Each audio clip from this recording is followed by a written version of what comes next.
काही विचारत नका.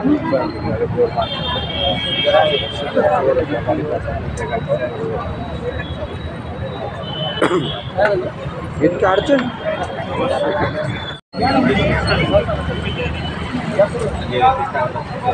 गाडीला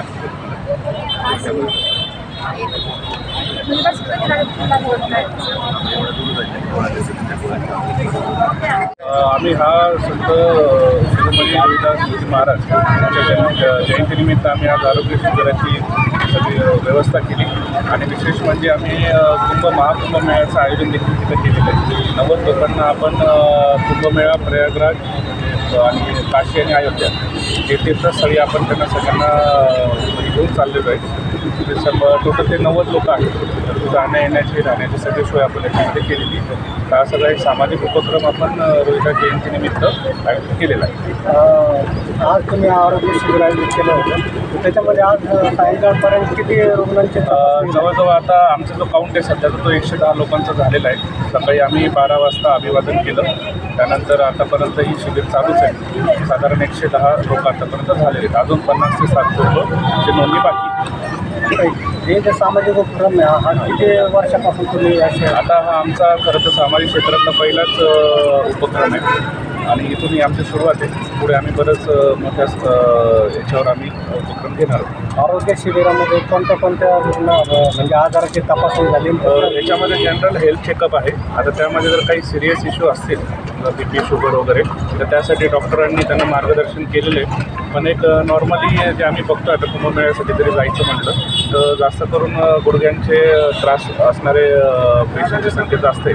त्यासाठी आम्ही त्यांना काही गोळ्या औषधांची आणि काही ट्यूब्स वगैरे ह्याची व्यवस्था केलेली.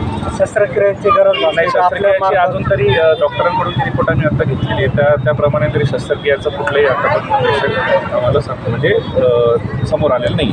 कुंभमेळ्याला तुम्ही प्रयागराजला भाविक पाठवतात, याच्या पाठीमागची संकल्पना कशी होती? संकल्पना असं होतं की आमच्याकडे बरेचसे महिला वर्ग कनेक्ट झाले आणि त्यांचं म्हणणं असं होतं की 144 वर्षानंतर हा योग आलेला आहे. हा प्रत्येकाच्या आयुष्यात येतो असं नाही आहे, कारण 144 वर्ष हा फार मोठं ड्युरेशन आहे. 2 पिढींचा हा काळ असतो. तर जाण्याची ही लोकांच्याचमुळे ही गोष्ट घडलेली आहे. किती लोक जाणार आहे प्रयागराज?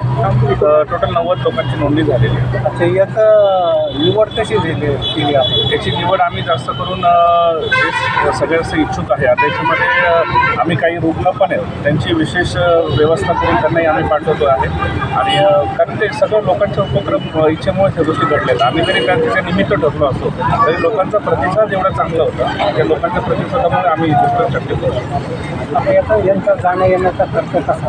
आता याच्यामध्ये आम्ही काय केलं की जो फूड आणि यांचा नाश्ता जो आहे ते आम्ही स्वतःची स्पॉन्सरशिप केली आहे. फक्त आम्ही लोकांकडून जाणं येणं राहणं त्या गोष्टीचे 4-7 हजार रुपये पर आकारलेले आहे. या निमित्ताने तुम्ही सामाजिक उपक्रम राबवता. याच्या पूर्वी आपण कुठले सामाजिक उपक्रम या अगोदर आम्ही युवकांसाठी महिलांसाठी स्टार्टअप मेळाव्याचे आयोजन केलेलं होतं. ते अजूनही आमचं ते काम चालू आहे. आमचा सामाजिक उपक्रम आता जो आहे तो त्याचं स्तर थोडंसं आम्ही वाढवलेलं आहे. पण स्टार्टअप मेळावा आणि MSME उद्योग क्षेत्रामध्ये आम्ही पहिले बरेचसे काम केलेले आहे. देशभर आणि राज्यभर भाजप सदस्य नोंदणीची हो. तुम्ही पण त्याच्यामध्ये खारीचा वाटा उचललेला. आतापर्यंत आपण किती सदस्य? आज देखील रविदास जयंतीनिमित्त आम्ही या कॅम्पचं उद्घाटन देखील इथं केलेलं आहे. माझी जर वैयक्तिक नोंदणी म्हणणार तर ती आज 500+ झालेली आहे आणि 3 दिवसात आम्ही ते 1,500चा टप्पा पार करू एवढा आम्हाला विश्वास आहे. 14 तारखेला बावनकुळे साहेब येतात, त्यांच्या हस्ते त्यांचे जास्त सदस्य नोंदणी केली, त्यांचा सत्कार पण आयोजित केला. हो. तर काय वाटतंय? आम्हाला तेवढा विश्वास आहे की आमच्या प्रभागामधून आमच्या टीमचं सत्कार तिथे निश्चितपणे होईल. तर आमचं तेवढं टार्गेट कंप्लीट होईल एवढा आम्हाला विश्वास आहे. ज्या प्रकारे माझी टीम सगळं मारा प्रतिष्ठान काम करते त्या हिशोबाने तर आम्ही त्या सत्कारचे योग्य पात्र व्हावं असा आम्हाला विश्वास आहे. ज्यांनी नोंदणी केली त्यांच्यासाठी काय आव्हान? आम्ही त्याच्यासाठी घरोघरी जाण्याचा उपक्रम हाती घेतलेला आहे. लोकजागृती याच्यामध्ये करण्यात यावी असं आमचं मानस आहे. या निमित्ताने तुम्ही कार्य करता आणि नागरिकांना काय आव्हान करता? नागरिकांना आम्ही हे आवाहन करू की ह्या सगळ्या गोष्टीला जर तुम्ही सामाजिक दृष्टिकोनाने जर बघितलं तर घराघरामध्ये सरकारच्या योजना ह्या पोचल्या पाहिजे. जरी लोकप्रतिनिधी असले तरी आतापर्यंतच्या अनुभवावरून आपण सांगू शकतो की लोकप्रतिनिधी तेवढा सक्षम नसतो की तो घराघरापर्यंत ह्या योजना पोचू शकेल. म्हणून जर नोंदणी जर केली तर उद्या जर सरकारच्या काही योजना जर झाल्या तर सरळ लोकांच्या मोबाईलमध्ये SMS द्वारे किंवा WhatsAppद्वारे हे प्रसारित होऊ शकतो. तर ती जागृती आम्ही करतोय की तुम्ही जास्तीत जास्त नोंदणी करून घ्या, जेणेकरून उद्याच्या जर काही सरकारच्या योजना असतील तर सरळ तुम्हाला प्राप्त होईल. धन्यवाद.